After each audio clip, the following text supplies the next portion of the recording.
Եթերում պաշտպանության նախարարության տեղեկատվության և հասարակայնության հետ կապերի վարչության Զինուշ հեռուստածրագրի կիրակնօրյա թողարկումն է։ Բարև ձեզ։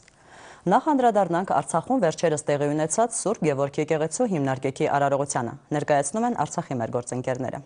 Մարտի 20-ը գնդապետ Նորայր Ասլանյանի հրամանատարությամբ գործող հրետանային զորամասի անձնակազմի համար նշանակալից էր այն պատճառով, որ այստեղ հայ առաքելական եկեղեցու Արցախի թեմի առաջնորդի, Պաշտպանության բանակի հրամանատարի, Հանրապետության նախագահի գլխավոր ռազմական տեսուչի եւ այլ բարձրաստիճան զինվորականների եւ հյուրերի մասնակցությամբ հանդիսավոր պայմաններում դրվեցին Սուրբ Գևորգ եկեղեցու հիմքերը, որը լինելով զորամասի հրամանատարի նախաձեռնության արդյունք կոչված է բավարարելու ոչ միայն զինվորականների, այլև շրջակա գյուղերի բնակիչների հոգևոր կարիքները։ Դիմելով ներկաներին պարգև arczepiskopos Մարտիրոսյանը համոզմունք հայտնեց, որ կառուցվելիք եկեղեցին հոգևոր խնդիրներ լուծելուց բացի նաև դրական ազդակ կհանդիսանա անձնակազմի ինչպես բարոյահոգեբանական վիճակի բարելավման, այնպես էլ մարտական պատրաստականության բարձրացման առումով։ Ուծեցինք հիմքերը ապագա կառուցվելիք Սուրբ Գևորգ եկեղեցու, որը ծառայելու է առաջին հերթին մեր բանակին, նաև մեր ժողովրդին։ Սուրբ Գևորգ զորավար, բարի բուն իմաստով եւ մարտիկ նաև Քրիստոսի, որ հավատքի համար նահատակվեց, եւ ես կարծում եմ, որ իր զորավոր սուրբ այդ մեծ բարեխոսությունը ճիշտ իսկական զորավիք կլինի մեր զինվորականներին։ Վերջում կառուցվելիք եկեղեցու կենտրոնում բանակի եւ զորամասի հրամանատարների կողմից տեղադրվեց հատուկ գրություն, որտեղ նշված են հիմնադրման տարեթիվը եւ այն բոլոր անձանց անունները, ովքեր այս կամ այն կերպ աջակցել են նախաձեռնության իրականացմանը։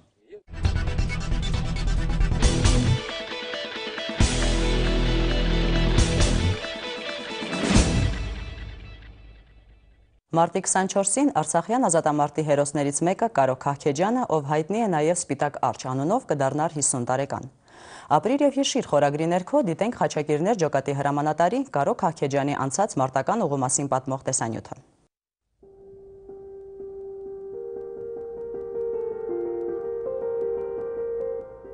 Կարոյի ծնողները հայոց ցեղասպանությունից մազապուրծ եղած հանգրվանել էին Հալեպում։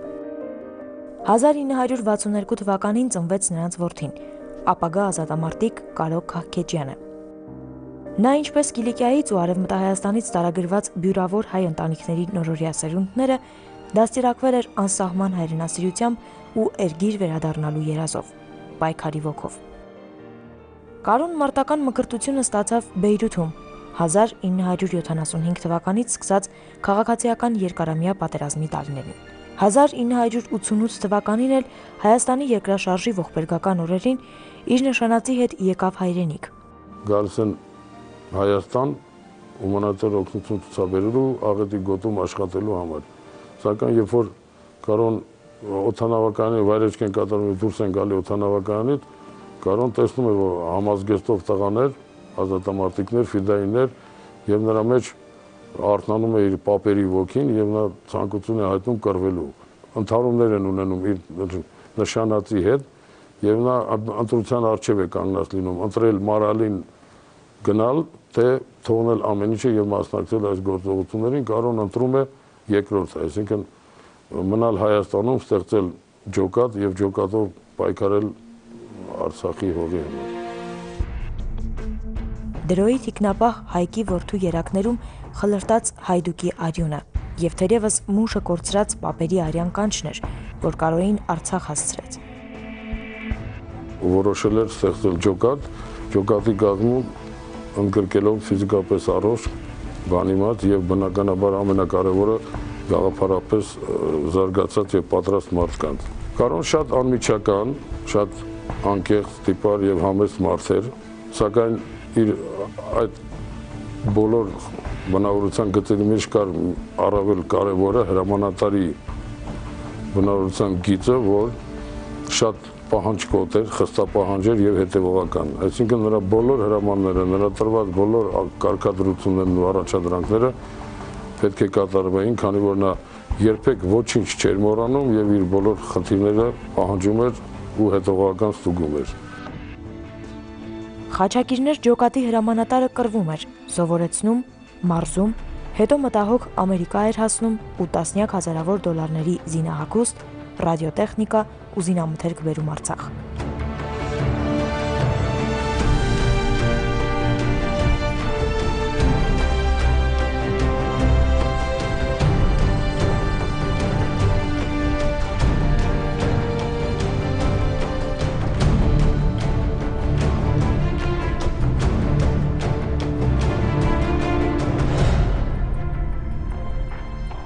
1993 թվականի հունիսի 26-ի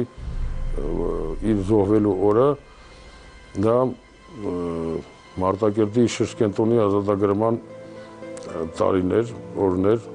մի քանի անգամ փորձել էին Հակոբ Կամարի բարձունքները գրավել եւ դրանով շարժվել դեպի Մարտակերտ, ավաղ չէր ստացվել։ Այս անգամ պետք է հարձակում իրագործեին, օպերացիան պլանավորված էր, որի մեջ եւ մեր ջոկատներ Կարոյի գլխավորությամբ։ Եվ գործողությունները սկսելուց անհրաժ ամբողջ գիշեր նա տղաների հետ երգում էր, ուրախանում էր եւ բոլորին ասում էր, որ ես չեմ մեռնել, նա չէր հավատում, որ պիտի ինքը զոհվի։ Կարուն զենքը ձեռքին հերոսի մահով ընկավ, հավերժական հանգրվան գտնելով հայրենի հողում, հայացքը Արարատին։ Նրա աճյունը հանգչում է Եռաբլուր Պանթեոնում, մյուս բեյրութահայ հերոսի Մոնթե Մելքոնյանի կողքին։ Արցախյան լեռնաշխարհի մի փոքրիկ հողակտորի վրա ամեն գիշեր մոտակա գյուղի բնակիչները սպիտակ արջի ուրվականն էին նշմարում։ Երազը շարունակ կրկնվում էր։ Խաչակիրներ ջոկատի բոլոր տղաներն էլ նույն երազն էին տեսնում։ Թարթար գետի ափեզրի փոքրիկ հողակտորի վրա շրջում էր նրա ուրվականը, հետ ու առաջ էր գնում ու հիշում, որ այդտեղ տուն պիտի շիներ։ Հիմա Արցախում մարտի ձայները մարել են, բայց օդի լռության մեջ դեռ վշտի, սարսափի, կորստի արձագանքներ կան։ Արցախցիներն ու Արցախի համար արյուն թափած տղաները լավ գիտեն լռության խորհուրդը։ Նրանց լռության պահն իսկ հիշողության աղմուկով է լցված։ Շրթունքից կախված բառը պատմություն է արդեն։ Հիմա գարուն է, Կարո։ Հիմա քո վերջնահանգրվան դարձած հայրենիքում նոր հազարամյակ է սկսվել։ Ու այն մերն է, հրամանատար։ Մեր հաղթանակի հազարամյակն է, մեր նոր սերնդի, այն բոլոր կարոների, որ կծնվեն մարտի 24-ին ու քեզ պես կորյուններ կլինեն։ Այլ կերպ լինել չի կարող, քանի որ օրը, որ քեզ պես հերոս է ծնել, տոն է։ Եվ ուրեմն ծնունդդ շնորհավոր, հրամանատար։ Գերիների, պատանդների եւ անհայտ կորածների ընտանիքները մշտապես գտնվում են զինված ուժերի ղեկավարության ուշադրության կենտրոնում։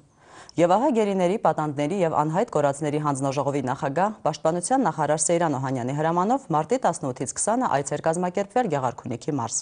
Չնայած եղանակային վատ պայմաններին եւ դժվար անցանելի ճանապարհներին, Պաշտպանության նախարարի հրամանով գործուղված խումբն այցելեց Գեղարքունիքի մարզի 14 անհայտ կորած ազատամարտիկների հարազատներին։ Նրանք ջերմությամբ ընդունեցին անհայտ կորած ազատամարտիկների հարազատների խորհրդի նախագահ Ռիմա Առաքելյանին եւ Հայաստանի Հանրապետության զինված ուժերի գլխավոր շտաբի օպերատիվ վարչության ավագ սպա Սամվել Ասատրյանին։ Ուրախ եմ, որ մենք այսօր հանդիպեցինք։ Եմ ուրախ, շատ եմ ուրախ, շատ։ Անհայտ կորած ազատամարտիկների ծնողների, կանանց, քույրերի եւ եղբայրների, զավակների հետ զրուցելուց, նրանց խնդիրները լսելուց հետո անհայտ կորած ազատամարտիկների հարազատների խորհրդի կողմից ընտանիքներին փոխանցվեց Պաշտպանության նախարարի հատկացրած դրամական օգնությունը կանանց միջազգային տոնի կապակցությամբ։ Կարծում եմ, որ այսպիսի այցեր պիտի կատարենք հատկապես մարզեր,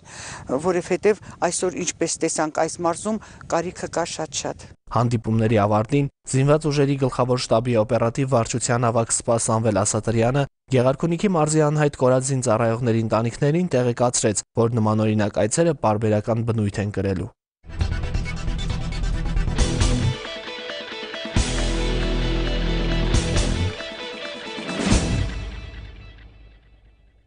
Անշուշտ յուրաքանչյուր ծնող հպարտանում է իր զինծառայող զավակով։ Այս առումով հետաքրքիր է, թե ինչ ապրումներ ու զգացումներ ունեն այն ծնողները, որոնց ոչ թե մեկ, այլ 3 տղաներն են միաժամանակ ծառայում ազգային բանակում։ Այդպիսի ծնողներից են Տեր եւ Տիկին Ավետիսյանները, որոնց 3 որդիներն այս պահին ներգրավված են ժամկետային զինծառայության մեջ։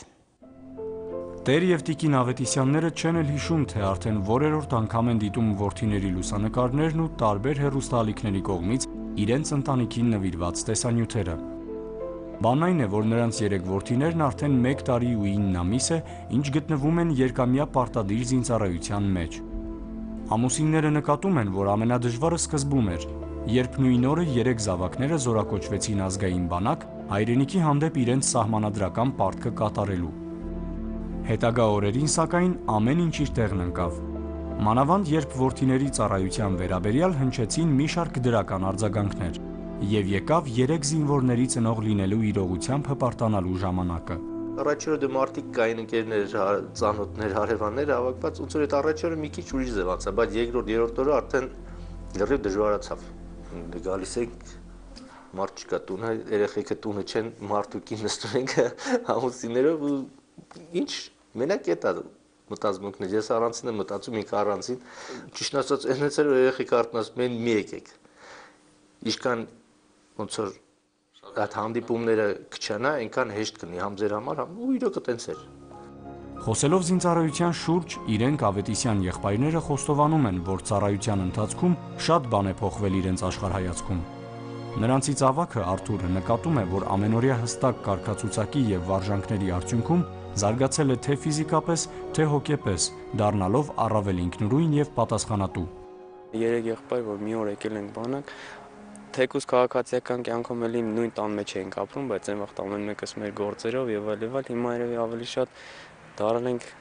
մի հոգի երեքով, նույն մտածելակերպով, որտեղ առօրյան երեքից մոտ էր նույնն է, երևի ավելի շատ համախմբվածություն ենք ձեռք բերել այս տարի 9 ամսվա ընթացքում երեք եղբայր։ Իսկ մնացած, որ ասում են տղամարդ է սարքում բանակը, դա էլ կա կոփվածություն, էլ եմ ասում զսպվածություն, մտածելակերպի ինչ որ չափով փոփոխություն, արդեն կյանքին ուրիշ հայացքով ես նայում։ Ժամանակը թե քաղաքացիական կյանքում միջև բանակը, ասենք, քիչ չեն գնահատում ինչ որ առումներով, ճակերտավոր ասած, հիմա ավելի շատ ժամանակին ուշադրություն ես դարձնում։ Զինծառայության ընթացքում որդիների ներաշխարհում կատարված փոփոխությունները չեն վրիպել նաև նրանց ծնողների աչքից։ Տեր եւ տիկին Ավետիսյանները համոզված են, որ այդ առումով բանակն այն տեղն է, որտեղ թրծվում ու հղկվում է երիտասարդը, վերածվելով ոչ միայն երկրի հուսալի պաշտպանի, այլև հասուն ու լիովին ձևավորված անհատի։ Շատ էր տարբերությունները։ Ինքը այն մանկամիտ պահը դրի վերացել էր։ Մինչև բանակ գնալն էլ զբաղվել են սպորտով, բայց բանակում ավելի շատ կոփվածությունը կար, որ եկինս առնական տեսակ արդեն պարապած մարմինը երևում էր էլի, որ անընդհատ օրվա մեջ պարապել են։ Մեծանում են, փոխվում են։ Չգիտեմ, ես զգում եմ, թեկուզ կերակրատես այդ ուտելու պահը ես զգում եմ, որ տան մեջ այդեն մեր տունը այդպես բաներ չեն կերել, հետո ասում եմ, ֆոնս դու ուտում ես, ասում հա, այդ մեծ բան է, ուրախ եմ։ Ջիվան Ավետիսյանը միաժամանակ խոստովանում է, որ որպես 3 զինվորի հայր անչափ ցավոտ է տանում ազգային բանակում երբեմն տեղ գտնող ցանկացած միջադեպ։ 3 զինվորների հայրը սակայն գիտակցում է նաև, որ այդ միջադեպերը պայմանավորված են մեր հասարակության շրջանում առկա բացասական որոշ երևույթներով։ Ինչ վերաբերում է ազգային բանակին, ապա Ջիվան Ավետիսյանի հավաստմամբ երկրի ու ժողովրդի անվտանգության ապահովման գործում ուղղակի անգնահատելի է ազգային բանակի դերը։ Որպես բանակը պետության հիմնասյուն, դի ամենաամուր հիմնասյուններից մեկն է։ Ես միշտ միանշանակ այդ կարծիքին եմ։ Ու այդ բանակը ամուր պահելու համար ամեն տղա պետք է գնա ծառայի իր պարտքը տա ու բարեխղճորեն ծառայի։ Մեր զրույցի ավարտին 3 զինվորների ծնողները խոստովանեցին նաև, որ որդիների զորացրման օրվա մոտենալուն զուգընթաց ահագնանում է սրտատրոփ սպասման զգացումը։ Պահը իրոք կդառնա հիշարժան եւ դռան անակնկալ զանգից հետո սեղանի շուրջ կրկին կհամախմբվի Ավետիսյանների մեծ ու համերաշխ ընտանիքը։ Կհամախմբվի այն հպարտությամբ, որ 3 առու զավակները հայրենիքի առջև պատվով են կատարել իրենց ստանձնած առաքելությունը։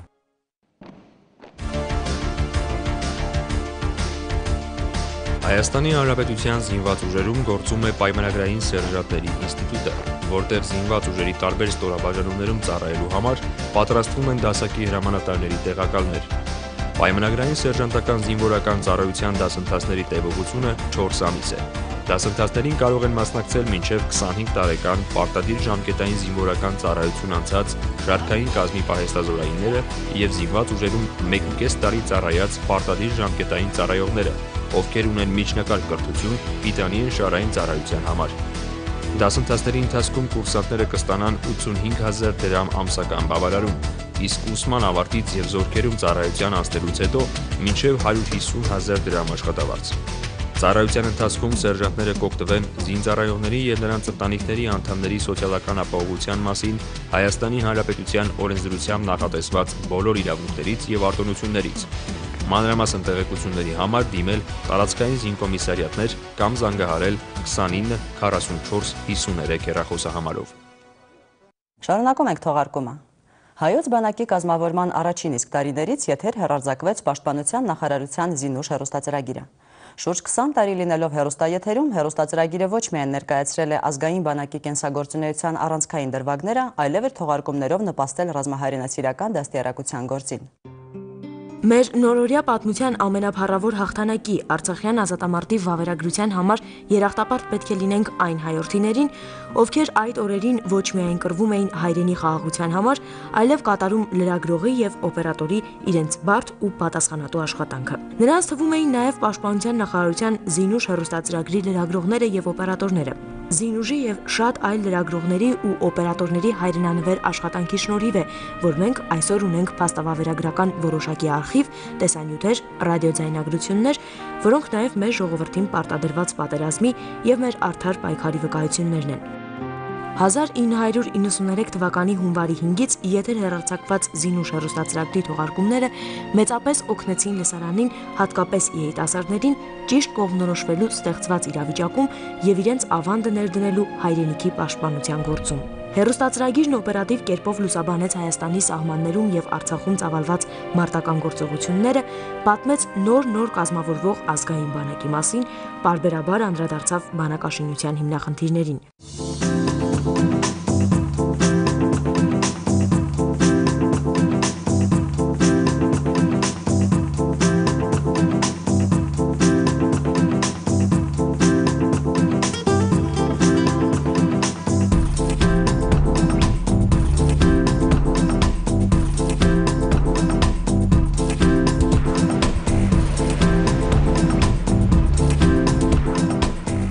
Ինչպես հրադադարի հաստատումից հետո, այնպես էլ ներկա փուլում Զինուշ հեռուստածրագրի թողարկումներում մեծ տեղ է հատկացվում զորքերի մարտունակության հետագա բարձրացմանը, միտված մարտավարամասնագիտական պարապմունքներին, պետական սահմանում իրականացվող մարտական հերթապահությանը, ամառային եւ ձմեռային փուլերի ուսումնական գործընթացներին, տարաբնույթ զորավարժություններին ու վարժանքներին, հասարակություն բանակ փոխհարաբերություններին, ռազմահայրենասիրական բնույթի միջոցառումներին, ինչպես նաեւ միջազգային ասպարեզում ծավալված ռազմաքաղաքական համագործակցությանը։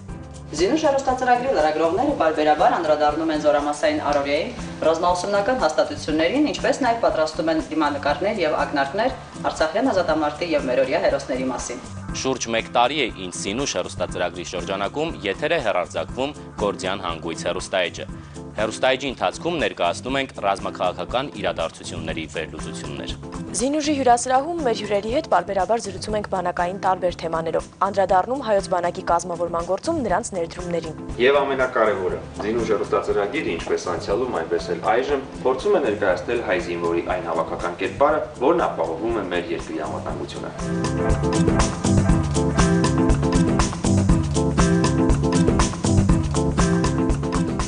Եվ ահա այս խորապատկերում հարցը դիտարկելիս ամենևին էլ պատահական չէ, որ հասարակական կարծիքի ուսումնասիրման կենտրոնի կողմից 2011 թվականին Զինուշ հեռուստածրագիրը ռազմահայրենասիրական ոլորտում ճանաչվել է լավագույն հեռուստահաղորդում։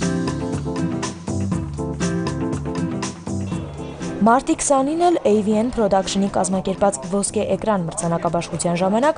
Զինուշ հեռուստածրագիրը կրկին որպես տարվա լավագույն ռազմահայրենասիրական հաղորդում արժանացավ հերթական մրցանակին։ Սա նշանակում է, որ հասարակական կարծիքը օբյեկտիվ է գնահատում Զինուշի դիրքորոշումը, ինչը մեզ պարտավորեցնում է առավել պատասխանատվությամբ շարունակելու մեր գործունեությունը։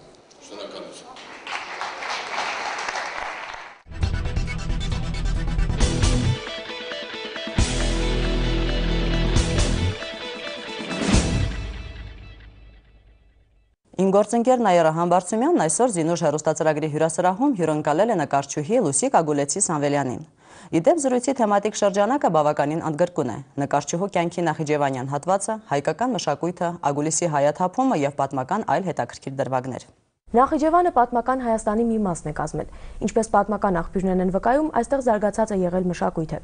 Դրա վառ ապացույցն են նաեւ Նախիջևանի հայկական գերեզմանոցի հազարավոր խաչքարերը։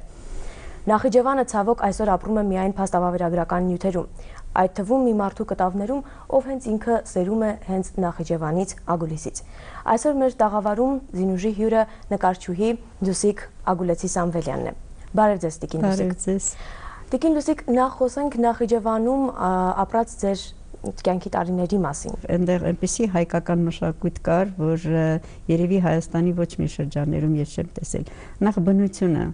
շատ արևելյան կենցաղը, որովհետև 2 կիլոմետրի վրա կամ ասենք կես կիլոմետրի վրա կարող էր մի գյուղը տարբերվել մյուսով իրենց բարբառներով, իր հագուկապով, իր կենցաղավարությամբ եւ երեխա ժամանակ, ասենք ես տեսնում էի, թե ինչպես էին այդ հայկական կահկարասիկը բերում աղբյուրի մոտ լվանում եւ այդ կահկարասիկի մեջ ես տեսա մի հրաշք, որը կարողացա ես դրա միջոցով ստեղծագործել, արարել, որովհետև ամեն մի իր, որ հայ մարդն է ստեղծել, նրա մեջ հոգի էր դրել եւ այդ հոգին հաղորդակցվեց ինձ հետ։ Հաղորդակցվեց եւ նկարչության մեջ, որովհետեւ զարմանալի բան էր 2 կիլոմետրի վրա 12 եկեղեցի։ Մենք չկարողացանք Ագուլիսում մնալ, որովհետեւ արդեն հայ չկար։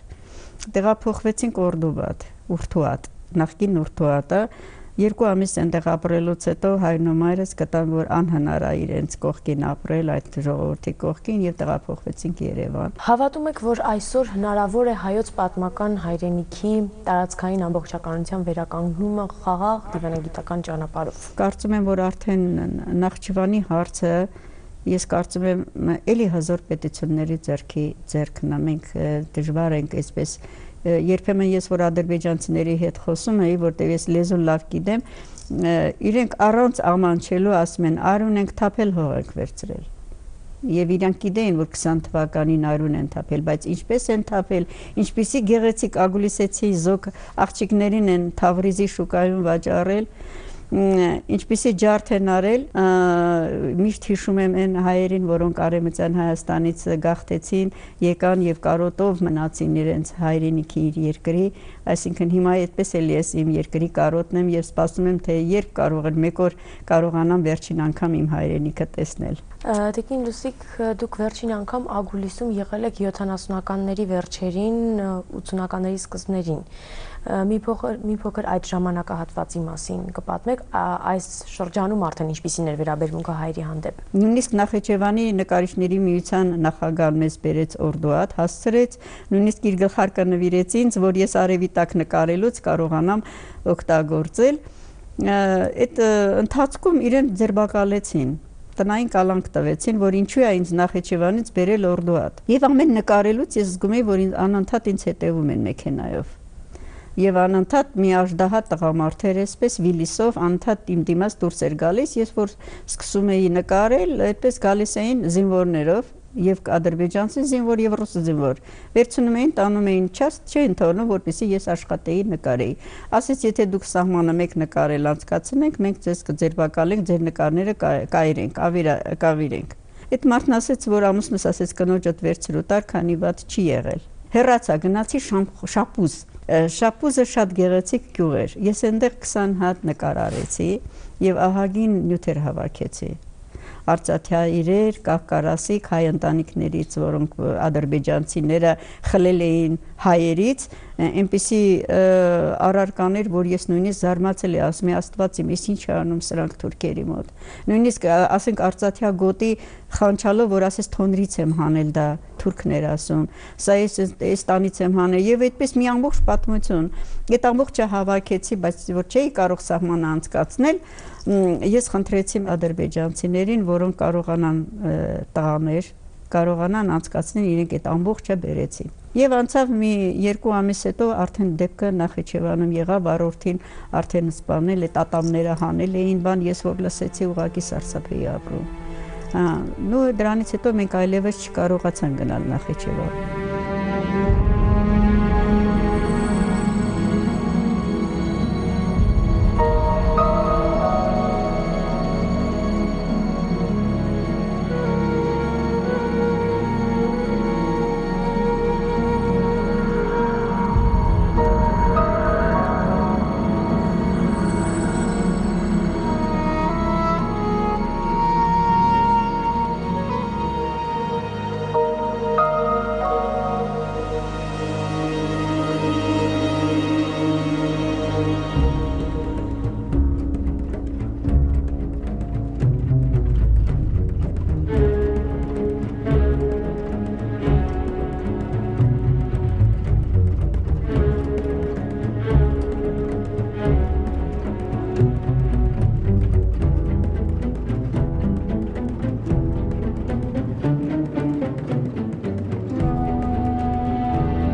Տիկին Լուսիկ, դուք անգամ ձեր արտաքինով հայապահպանության կարծեք թե կոչ եք անում շարունակ։ Արդյոք մենք այսօր հայ լինելու, հայ մնալու խնդիր ունենք, արդյոք ունենք հայցի դաստիարակության խնդիր մեր ընտանիքներում։ Հայը ուրիշ մի տեսակ ազգ է, նմանվող չի մյուս ազգերին եւ կարծում եմ ունի հզոր անհատականություն։ Եվ այդ անհատականությունը ես իմ այնքան հպարտ եմ, որ մենք կարողանում ենք պահպանել հատկապես մեր ազգային բանակում։ Ես ասեմ, որ երբ որ մայրը երեխային օրորոցային էր երգում, օրորոցի մեջ արդեն տղա երեխային նահապետ էր դաստիարակում։ Նրան կարողանում էր իր երգի միջոցով, իր հաղորդակցության միջոցով, խորհրդանշերով կարողանում էր ասել ինչ է մայր հողը, ինչ է հայր երկինքը եւ այդ կապող երկուսի միջև տեզերական ուղղահայաց գիծը կենաց ծառը, որովհետեւ այդ կենաց ծառի մեջ երկրի եւ երկնքի արդեն ինքը մշակույթն է։ Այդ մշակույթի պահապանն է զինվորը իսկական, որ նա կարողանում է այդ մշակույթը այնպես պահպանել, որպեսզի օտարները չկարողանան թափանցել։ Այ հիմա մենք հպարտ ենք, որ կարողանում ենք այսպես ապրել, մենք հանգիստ ենք ապրում հիմա։ Իսկ ես այն վախը, որ իմ տատիկն էր ապրում, ես դա արդեն չեմ տեսնում։ Ես հիմա որ ես կարողանում եմ այսպես ապրել, ստեղծագործել, վաղվա վախը չունեմ, դա մեր բանակի շնորհքն է։ Ես ընդհանրապես գիտեք շատ եմ սիրում առուզավակ։ Երևի դա իմ գենն է ինձ հետ խոսում, ընդհանրապես հայ ընտանիքները սիրում են առուզավակ։ Երևի նրանից է, որ ընտանիքի շարունակությունն է, որ նրանք թիկունք են, թև են։ Եվ յուրաքանչյուր մայր հիմա սպասում է իր զավակին։ Ես կխնդրեի իրենց համբերություն։ Եվ յուրաքանչյուր մայր զգա, որ իր զավակը պետք է այդ փորձությանը ենթարկվի։ Եվ յուրաքանչյուր զինվոր պետք է զգա, որ իր պարտքը պետք է կատարի։ Եվ երբ որ ինքը կատարումը վերադառնում է տուն, իրեն սպասում են։ Իրեն սպասում է իր սիրած աղջիկը, սպասում է իր մայրը, սպասում է իր ընտանիքը, սպասում է իր գերդաստանը։ Եվ այդ օրը, ուրախության օրը, թող բոլոր ընտանիքներում լինի։ Շնորհակալություն Տիկին Լուսիկ մեզ հյուրընկալվելու համար։ Դա Աստված, որ մեր ազգը իրոք միշտ մնա արարող եւ կարողանա պահպանել իր հայեցի էությունը, բայց դա Աստված, որ օր-օրի էլ ավելի ուժեղ ու կայուն լինի հայոց բանակն ու հայ զինվորը, որ կարողանանք պահպանել այդ ազգային արժեքներն ու հարստությունները։